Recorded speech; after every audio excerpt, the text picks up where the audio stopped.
Ever wondered how much those TikTok gifts are really worth? We've got you covered with our brand new TikTok coin calculator.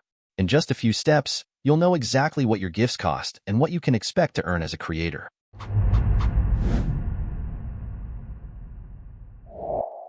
To get started, simply search RedSocial TikTok coin calculator on your search engine or check out the link in the description below.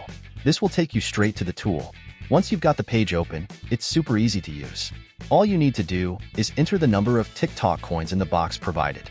For example, type in 2000 if you want to calculate the value of 2000 coins. After you enter the number, you'll see three key pieces of information: the total cost for buying the coins, how much TikTok keeps for themselves, and the amount the creator actually receives. Let's take a real-world example. Say you received 2 Galaxy gifts on TikTok Live last month. Each Galaxy is worth 1,000 coins, so that's a total of 2,000 coins.